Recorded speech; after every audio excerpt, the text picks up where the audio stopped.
Beletrina v živo. Lepo pozdravljeni v Beletrini v živo. Danes bomo govorili o zvezni beletrini, 5 svetovno znanih knjigah, ki so izšle pod taktirko Anite Drnovšek in Damjana Stepančiča. Ponosna sem, da se bom o njih pogovarjala s publicistko, prevajalko, gospod Tino Mahkota. Lepo pozdravljeni. In seveda mojim televizijskim kolegom, gledališkim pedagogom, gledališkim improvizatorjem, Jušem Milčinskim. Živijo. Zdravo. Spet sva skupaj. Ja, spet. Kar zajeten kup knjig smo prejeli po pošti. Moram priznati, da sem se jih sama zelo razveselila. Kakšen pa je bil vajin prvi vtis, ko sta prejela teh 5 belih knjig? Ja, kar presenečenje, sploh zato, ker sem bila najprej obveščena, da bo zbirka Zvezna beletrina prinašala krajše nekako po obsegu knjige in sem bila seveda osupla nad zaležnostjo, težo in predvsem očarana nad čudovitimi opremami, platnicami, prvi stik s knjigo.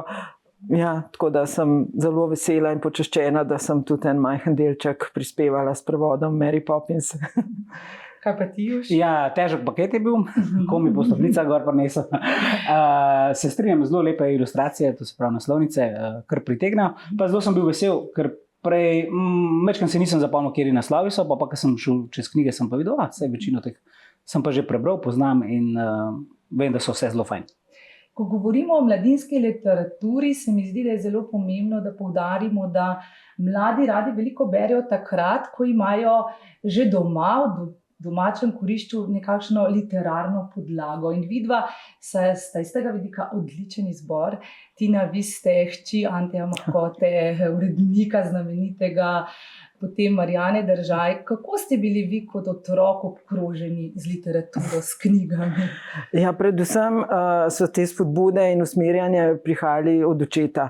On je bil pač otrok, ki je odraščal oziroma preživel deška leta v okupirani Ljubljani, kjer ni bilo mogoče početi ničesar drugega kot brati, in je bil v takem družini, kjer so pač to zelo, zelo spodbujali in počeli, in je bil res zastrupljen s knjigami in z ljubeznijo do literature in je to potem prenesel tudi name, tako da sem jaz res pač zelo hvaležna, no, da sem pač lahko vsaj deloma šla po njegovih poteh. On je tudi bil pisec, izvrsten novinar, pisatelj tudi planinski oziroma alpinistične literature, ampak zame pa predvsem pomembno kot tisti pač tvorec bralnih seznamov, s katerimi sem hodila v knjižnico in spravljala obup knjižničarke. Kdo pa že to bere? Ste bili prizahtevni. Ja, pač mogoče malo neobičajno, no, pač ne tisto pač predpisano ali pač, ne vem, letom primerno čtivo, ampak kot rečeno, no, ljubezen do branja pa dejansko pač iz družine in pa po očetovi strani. Juš, verjetno je pri tebi zelo podobno, ne? Tvoj ded Frane Milčinski, Ježek, si ga poznamo, pisateljica, babica Jana Milčinski, potem tudi tvoj oče se veliko ukvarja z literaturo, z gledališčem. So te morali vzpodbujati k branju ali si bil ti tisti otrok, ki je okrog hodil s knjigami in bral? Bil sem predvsem poletni bralec, poleti sem res veliko bral, potem pa med letom, kolikor je bilo časa.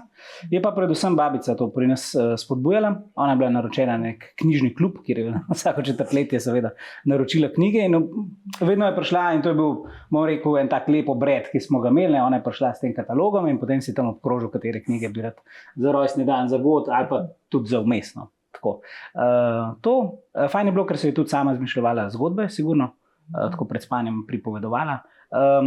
Potem, ko sem bil malo starejši, sem imel pa eno to srečo, da sem enkrat povezoval nekaj za vrhniško knjižnico in takrat smo se na mesto honorarja dogovorili, da imam 5 let zastonj članarino v knjižnici in sem rekel, to moram pa zdaj do konca izkoristiti, tako da sem kar veliko hodil tudi iz tega vzgiba. Odlično. No, taka bralka oziroma tako zagnana bralka pa je tudi Aja. Danes sem namreč povabila k pogovoru, vi pa to že veste, tudi mlade, da tudi oni nekaj povedo o knjigah, o katerih bomo mi razmišljali. In začenjamo z Ajo, ki je z nami prebrala 20.000 milj pod morjem. Še takoj, ko sem odprla prve strani, ki sem jih prebrala, sem vedela, da mi bo knjiga všeč.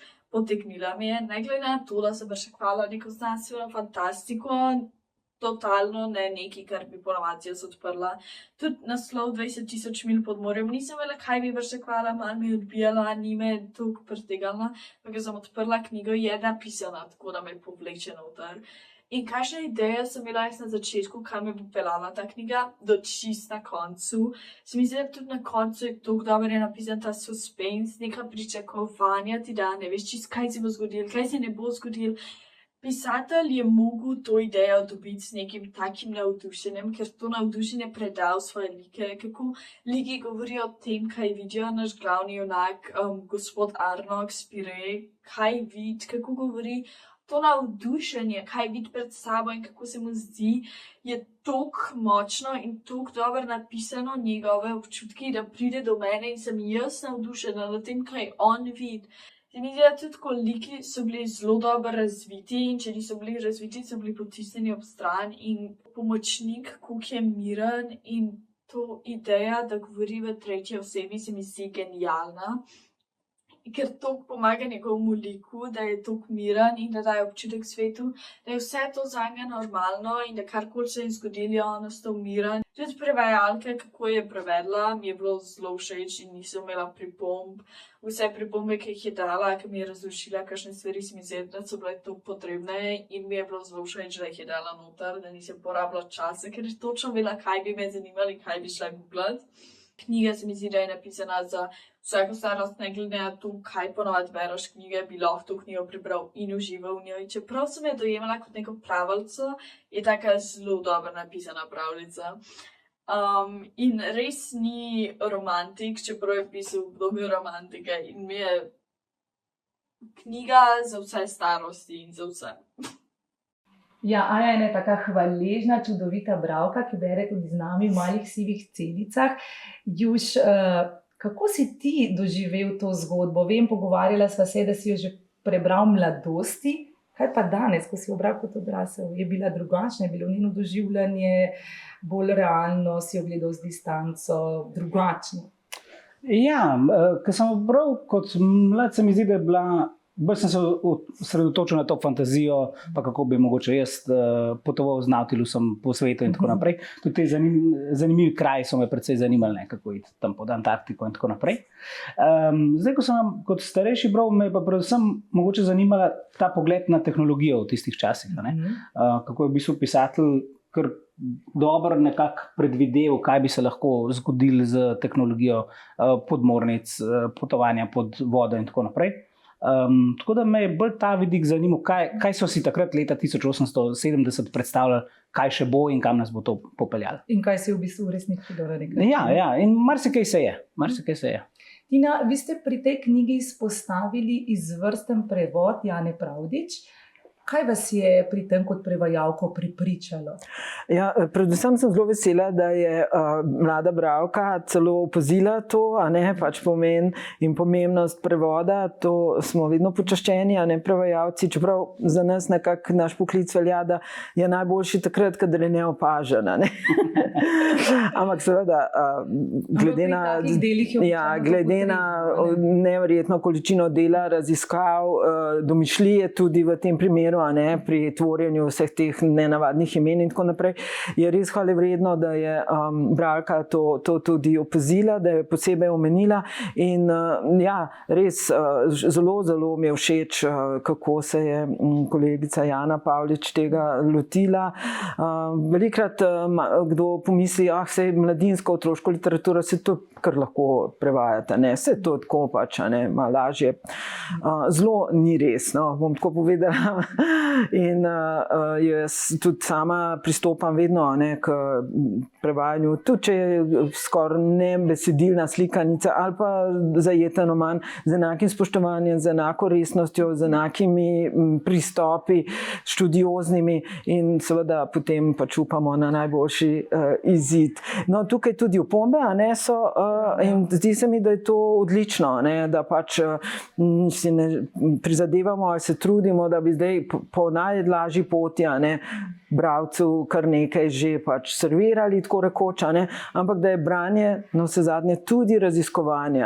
Mladi zdaj seveda, in tudi mi starejši, smo navajeni tega branja kot nekih hipertekstov in z 2-3 kliki odblodiš takoj nekam stran, začel si brati nekaj o, ne vem, čevljarstvu v Tržiču, prideš pa potem do, ne vem, pridelave bombaža v Ameriki. Tako da se mi zdi, da so sploh za tako knjigo, za to tak žanr tudi in za snov opombe hvalevredne in sem zelo vesela, da so tukaj v tej knjigi. Meni se zdi pri teh opombah, ravno pri tej knjigi, pomembno tudi to, predvsem za mlade bralce, da ko včasih česa ne razumejo, potem gredo na internet in po internetu spet iščejo in pozabijo, da so zbrali in spet zgubijo ta fokus na knjigo, kar je verjetno v današnjem času kar velik problem pri mladih bralcih. Ja, sigurno te hitro odpelje kam drugam. Že nas, ne? Ja. Naslednja knjiga, o kateri bomo govorili, je Neskončna zgodba. Z nami jo je brala Juna in izpostavila nekaj zelo zanimivih iztočnic. Torej, moje mnenje o tej knjigi še ni čisto ustvarjeno, zaradi tega, ker še nisem prebrala do konca, ampak so moja pozornost tako pritegnila te velike inicialke na začetku vsakega poglavja in to, da je knjiga kot predmet sama tudi vpletena v zgodbo. Seveda pa potem tudi dvobarvni tisk in vsaka barva tega tiska predstavlja en svet v knjigi, ki se potem tudi prepletata med sabo v zgodbo in tako dalje. Torej, prvi svet je realen, v katerem deček Bastian se spopada s svojim težavnim vsakdanom. Drugi svet pa je magičen, v katerem živi veliko fantazijskih bitij in ta svet ima tudi svoje zakone in tudi ta del besedila je malo težje brati. Opazila sem, da se Bastian zateka k knjigam in k fantaziji. Po eni strani je to slabo, zaradi tega, ker skrivanje pred realnostjo nikoli ni dobro. Po drugi strani pa se mi zdi to dobro, zaradi tega, ker nam domišljija vedno odpre glavo, da razmišljamo o stvarih na drugačen način in tako tudi svoje probleme vidimo drugače. In to me tudi prepričuje k temu, da bom knjigo dokončala.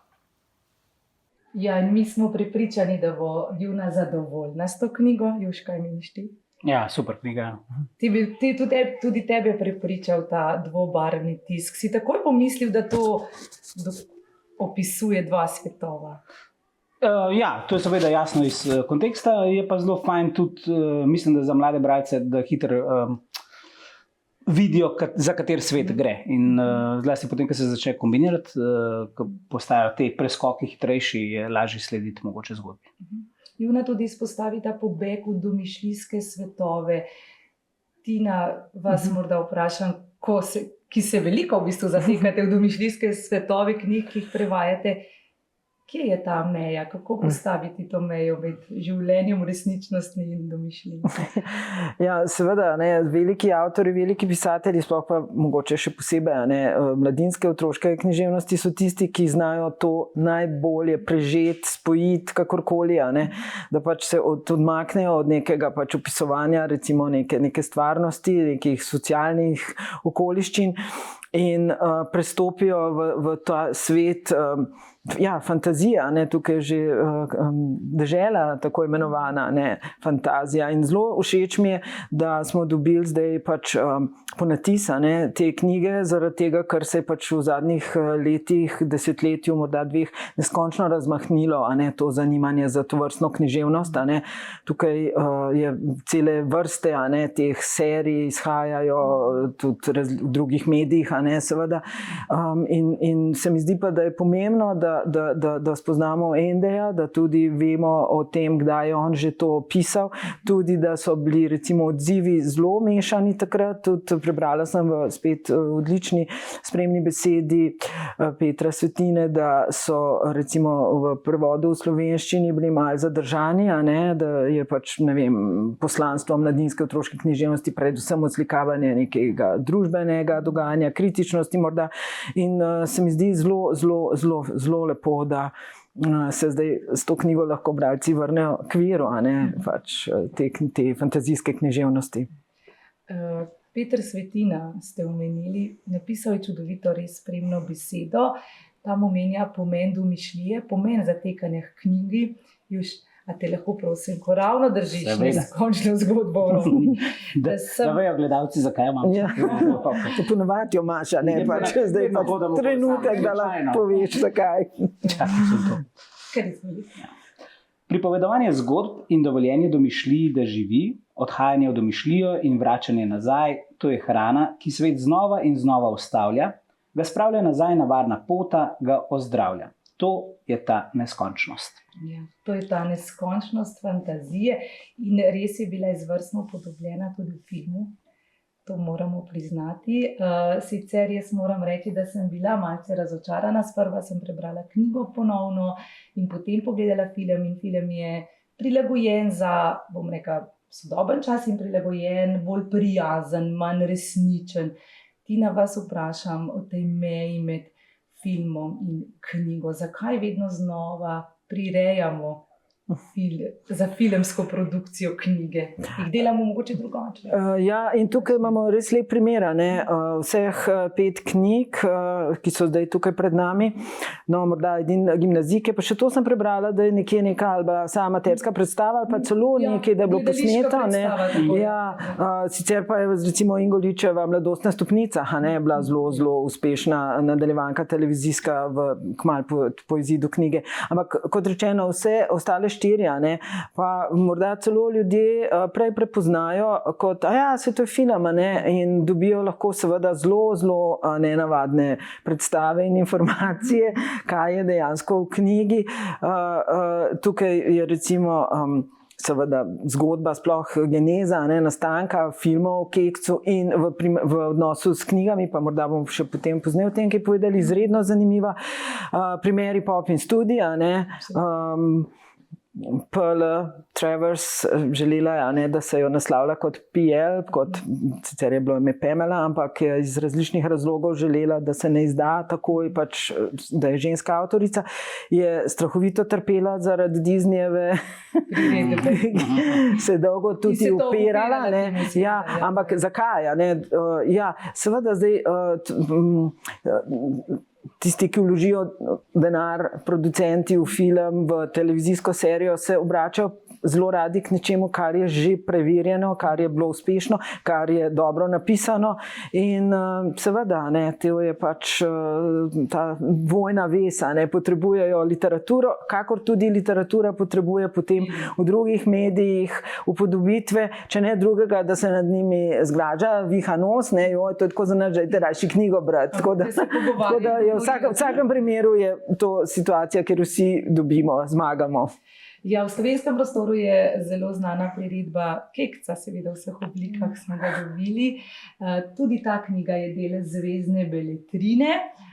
Z nami sta jo prebrala 10-letnika Jon in Julijan. Jaz, ko sem dobil knjigo v roke, sem mislil, da bo brezvezna. No, se to tudi ni čisto. Res. Ja. Iskreno povedano, sva na začetku mislila, ko sva prebrala knjigo, da bo ekstra dolgočasna, ker sva že gledala vse filme. Ampak je čisto drugače. Ja. Čisto drugače si predstavljaš. Zgodba se nama je zdela zelo resnična, kajti to bi se seveda lahko zgodilo. Pač ja, se strinjam z njim. Pač ene stvari so take, ker se zdaj se to težko zgodi, da bi pastirji špasili ovce na planinah, zdaj to samo še Redko. Turizem. Zgodba je bila lahka za branje in vse pač, kar se je dogajalo, si razumel. Ja. Ni bila zapletena. Jezik je bil star. Ampak je vsaka beseda, ki jo mogoče kdo ne bi razumel, je bila spodaj pojasnjena, kaj pomeni. Meni je bilo najbolj to, kako se je Kekec kropir v bedancu, pa ker ni naredil tisto, kar je bedanec od njega zahteval. Meni je bil pa ful všeč, ker pač je bil neustrašen in v bistvu vse nevarnosti, ki so bile na njegovi poti, se je delal, kot da jih ni in pa je pač preživel. Z veseljem bi plezala po skalah, tako kot Kekec. Ne bi bil prdbičan. Ne, to ne. dobre stvari bi počel kot Ja. kekec, Same slabe pa ne. Želela bi si biti toliko pogumna kot kekec. Definitivno. Kekec nad samotnim breznom. Ja, ta pogum pri kekcu zagotovo je vedno v spredju. Juž, se ti spominjaš, ko si bil otrok? Si bil kaj kekca, si imel kaj kekca v sebi? Ne preveč, on je kar tak drzen. Pri njemu sem sicer mogoče, ta pogum sigurno je pomemben, še bolj sem mogoče občudoval to iznajdljivost, ne? Kako v bistvu pretentati ljudi, ki so večji od tebe, močnejši od tebe, starejši od tebe. In to je bila ena taka dobra lastnost, zaradi katerega smo ga gledali, poslušali in tako naprej. Čeprav zelo poistovetiti se z njim kot blokovski otrok nisem mogel, ker pač nisem bil nikoli pastirček. Ja, vam Bog mu je dal kar neke te lastnosti, ki bi jih bolj pripisali morda odraslim. Kekec je bil nenazadnje prepuščen sam sebi v reševanju težav, ni imel podpore staršev, ni imel podpore sosedov, sam se je spopadel s vsemi težavami. Kar malce nenavadno.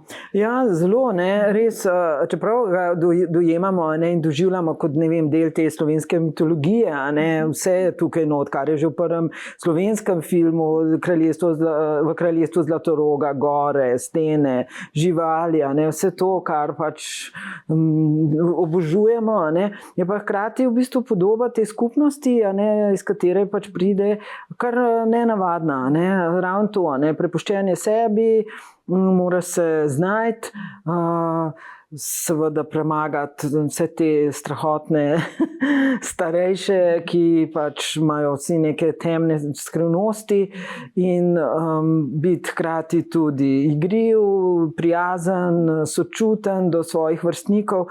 Tako da je res izjemno veliko nekih plasti, ne, še tukaj. Ne. Res mi je pa izredno zanimivo, no, bilo to, da spet izvemo, ne, celo to zgodbo izhajanja in številnih priredb in tega mešanja, ne, nekih likov, ki so iz prvega, drugega dela, tudi pri imenih. In to res krasno, no, da je zdaj to išlo. Ne. Imam pa seveda neizmerno lepe spomine pač na gledanje filma, ne, vseh treh, ko sem bila otrok. Prvi kekec Matija Barl, res nepozaben, ne, bil je celo mladostni prijatelj moje mame in to sem ji tako neskončno zavidala, ne, da je ona pa poznala kekca, ki je bila punčka. In mislim, film je res, no, vedno znova, no, ko ga pogledamo, smo ganjeni, izjemno. Ponovno omenjate film v spremni besedi. Miran Hladnik zelo dobro napiše o pomenu filma in knjige. Nam mogoče deliti. Ja, kot rečeno, ne, pač očitno davnega, ne, leta 50, film je bil posnet 51, ne, so z veliko veščino, ne, scenaristično potem zbrali te različne motive in naredili pač ta prvi del, kjer je pač Bedanc, ta zgodba, ne, potem seveda zaradi velikega uspeha, ne, je sledil drugi del in potem še tretja, ne, tam stopi potem že Bedanc, pač nepozabni spet, ne, Folde Bibič, tako da je res izredno, no, zanimivo to, ne, to stapljanje tega, ne. Bila sem res osupla, moram priznati, nisem tega vedela, no, ker sem pozneje pač svoje doma, ne, v družini hčerki brala kekce, ampak spet so bile priredbe, ne, krajše in pač nekako drugače strukturirane, urejene, tako da zelo fino, da je zdaj takole izšla knjiga, pa tudi, ne, spet, da ni šlo zdaj tukaj za neko popravljanje, spreminjanje nekih eksotičnih, starinskih izrazov.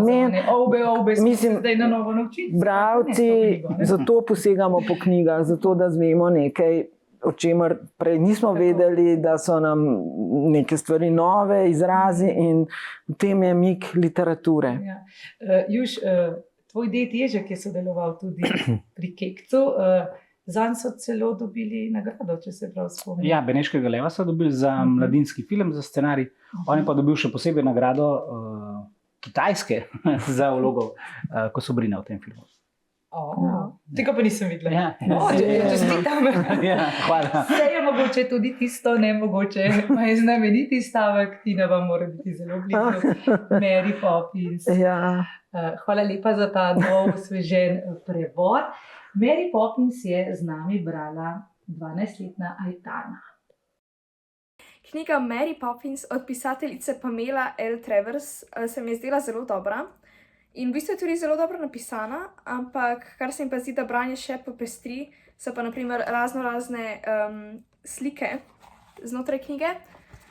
Ampak zdi se mi pa, da ta knjiga v bistvu predvsem temelji na domišljiji in da si lahko sam predstavljaš te like, ki so noter, ter vse te razne dogodivščine. Zdi se mi pa, da je ta knjiga namenjena za v bistvu prve razrede osnovnih šol, ampak v resnici pa je da tudi mogoče za starejše in celo odrasle, saj je notri predstavljen in opisan svet skozi otroške oči. Kako ga ti otroci Michael, Jane, John pa Barbara v bistvu doživljajo in naprimer česa se bojijo, kaj jim je všeč, kaj jim je zabavno in predvsem ene stvari, ki jih včasih odrasli ne razumejo. Ampak potem pa je tukaj Mary Poppins, ki pa čisto nepričakovano vstopi v njihov svet in v bistvu jih razume. Je zelo dobra varuška, zelo prijazna in dobrosrčna oseba in tudi rada se ogleduje v vitrinah, naprimer svoje nove čevlje, pa svoj nov lep klobuk. Ampak hkrati pa ima svoja pravila in dolžnosti in bo tudi ostala pri njih. Knjiga se mi je zdela zelo lepa, zelo lepo napisana, notri je zelo veliko dogodivščin in se mi zdi, da bi jo zagotovo priporočam za branje. Ja, knjiga Mary Poppins je stara že skoraj 100 let. Koliko ste jo morali prirediti, spremeniti, osvežiti? Je bilo to sploh potrebno? Ja, torej slovenski prevod je šel leta 1970 in jaz nisem tega prevoda zdaj popravljala ali spreminjala ali prirejala. Jaz sem knjigo prevedla na novo. Treba pa seveda mogoče še en mali dodatek, eno pojasnilo, namreč da to, kar mi razumemo pač kot Mary Poppins, je pravzaprav ena sedmina celega opusa, ker P.L. Travers, Pamela je bilo ime, pa tudi to je bilo pač ime, ki si ga je sama izbrala, je pravzaprav celo življenje zaradi izjemnega uspeha knjig o Mary Poppins pisala knjige o Mary Poppins in jih je 7. Tako da sta v slovenščini leta 1970 išla prva 2 dela, Mary Poppins in Mary Poppins se vrne, ta 2 sta tudi potem bila posneta, v filmski različici. Zdaj je pa išel v novem prevodu prvi del. Mogoče bo še drugi, da pač ne bo bralca, ki bo tule zdaj končal, begalo, če bo drugi del bral, pa bodo druga mogoče imena ali pa kakšne podrobnosti. Ne, pravzaprav v prevodu, ki sem ga jaz opravila, sem se bi celo rekla, vrnila mogoče malo bolj k izvirniku, kot je prevajalka Katarina Puc, konec 60. let. Razlog je pa ta, da je seveda angleška kultura, angleška recimo lastna imena, ne vem, London, njegovi predeli, da so in sploh angleščina trenutno v sedanjem času mladim ljudem tako dosti bliže, kot so bili mogoče konec 60-ih in je takrat tudi bila recimo drugačna neka prevajalska norma, to, kar se je razumelo kot sprejemljivo, da se spreminja lastna imena, da se mogoče še kje kaj pojasnjuje dodatno ali celo kaj zamolči. No, zdaj so seveda drugačni časi, prevajamo z drugačnih izhodišč in sem se jaz tega seveda tudi držala. Sem kar zelo razmišljala, ampak zdaj boste našli pač bolj natančno, ker dele Londona, imena so Michael, Jane, ker bi morda bralcu bilo zdaj to kar malo smešno, da smo v Londonu, pa imamo Mihca, pa ne vem, Barbko in tako naprej. Je pa še ena sprememba, je pa ta, to je pa že avtorica sama v izdajah v 60-ih letih popravila en odlomek, nekih 5, 6, 7 strani, je pa res čist drugačnih, tudi kot so v prvem slovenskem prevodu, ker gre tam za eno mogoče sploh pa z današnjega stališča kočljivo potovanje po svetu, kjer je ona naselila v celine z nekimi dosti stereotipnimi predstavami o Eskimih, Afričanih, Kitajcih, ampak to je sama, ne, to ni zdaj nasledek tega, kar se tudi trenutno dogaja v mladinski književnosti, tega popravljanja, je ona to že sama spremenila in se pač zdaj naši junaki podajo na pot po svetu in tam srečujejo živali, značilne za določene predele celine. Dejansko držijo, ne. Kako je bilo prevajati te pisateljice zelo spretno v svojih besedilih, vpeljuje notri angleške pesmi, angleško folkloro. Kako spreten mora biti prevajalec, da to, bom rekla, v rimah spretno prevede tudi za... Ja, sej to recimo primerjavi s kakšno težavnostjo, kakšne alice v čudežnih deželi, kjer je pač vse zgrajeno na nekih besednih igrah, na zvenu in odzvenu besed, je pri Mary Poppins v bistvu tega precej manj. Je nekaj rim, nekaj je pač, ne vem, teh obredi, ki jih povezujemo z angleško kulturo, pitje čaja in tako naprej, ampak mislim, se pravim, zdaj mi je bilo pravzaprav kar olajšano to, ne, da prevajam nekaj, kar ni zdaj nam tako tuje, oddaljeno in eksotično in sem pač lahko brez kakšnih posebnih peripetij tudi to prevedla. Pri nekaterih imenih bodo bralci povedali, če se jim zdijo kakšne rešitve v redu, tam pa sem bila kar v zadregi, kaj napraviti s priimki, ki nekaj pomenijo, ne čist takoj, da bi pač kot, ne vem, nekdo se piše Kovač, pa je Kovač po poklicu, pač malo bolj zapleteno in tam sem pač nekaj pač si izmišljala, pa naj bralci pogledajo, pa bodo videli, če je v redu ali je čist grozno, ne sporočijo. Všeč mi je bilo, ko je Tanja omenila tudi ilustracije. Juš, si bil kaj pozoren na njih? So tebi doprinesle k zgodbi, k razumevanju karakterjev, situacij, v katerih se znajdejo? Sigurno so, mislim, da to mladim bralcem lahko kar dosti pomeni. Si pa seveda vsak po svoje predstavlja. Definitivno me niso zmotile v tem smislu, da bi čist nekaj drugega prikazovali, fajno v bistvu podprejo stvari.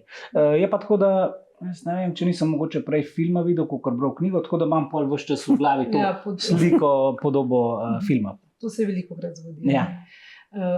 Tina, zakaj se vam zdi, da je to delo tako kultno? Zakaj očara v bistvu starejše bralce in tudi otroke?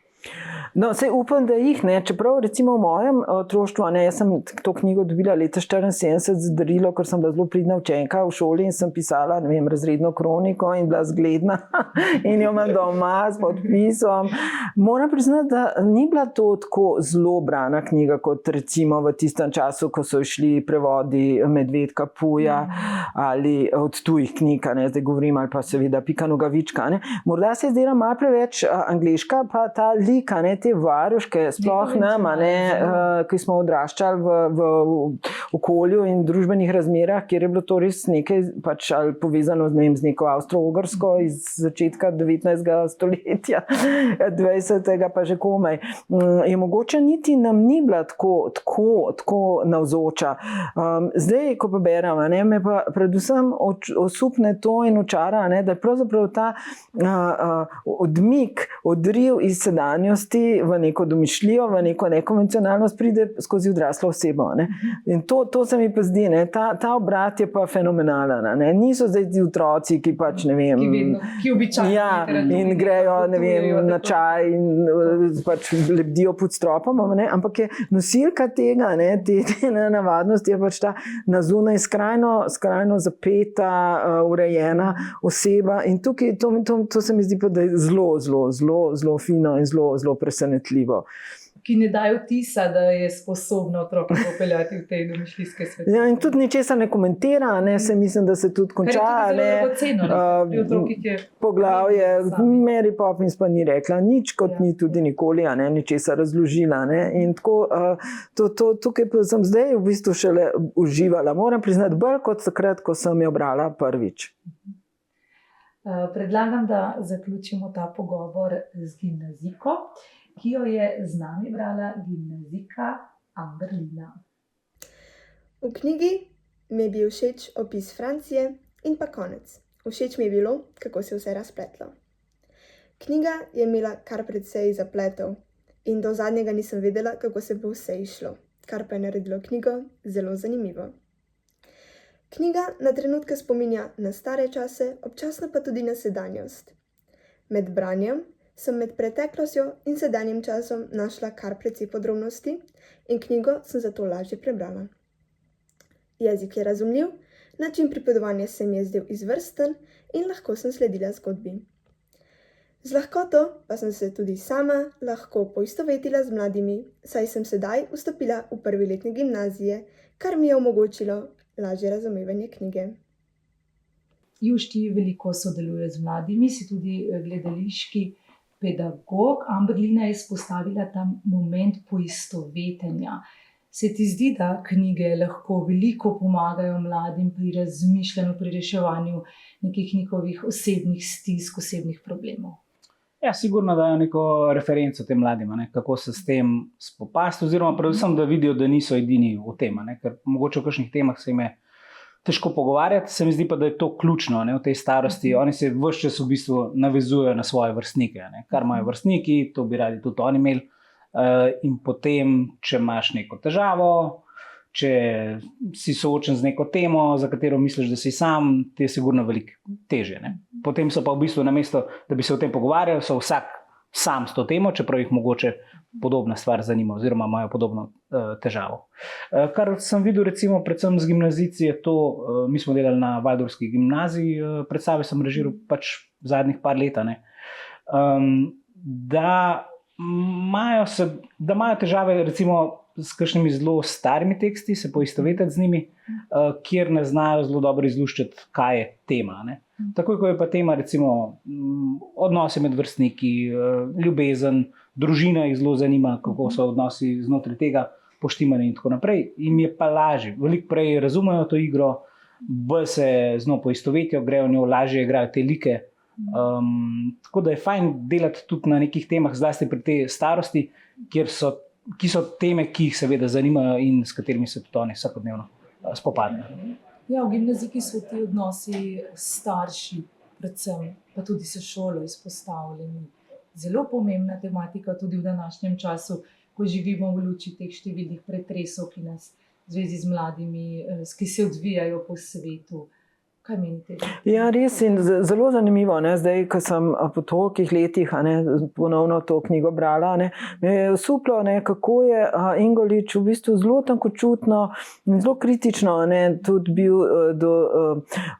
razpoložen do recimo tega nekega stremuštva, nekih ambicij v tedanjem sistemu. Zdaj pač smo prepričani, da pač zdaj živimo, pač nedvomno živimo v neskončno tekmovalnem in zapletenem in storilnostnem času, ampak tudi tukaj, že znotraj pač tedanje, to me res zelo zanima, kako zdaj berejo to, mladi, a mi je to sploh kaj jasno, pač kako so pač ti njeni starši letajo z ene seje na drugo, z neki in se pač neki prerivajo tam, z nekimi tekmeci za določene pozicije, da so nekako kar odtujeni in to se mi zdi, da je res odlično, prikaz pač takrat časa, pa tudi tega, da ne živimo, pač tudi ko mladi berejo, samo v trenutno zdaj, zdaj je tako, da pač seveda, da se pogledaš, seveda, zdaj pa seveda še vprašanje pa sploh, tega pač te orgije, te spolnosti, ki je, zelo nenavadno.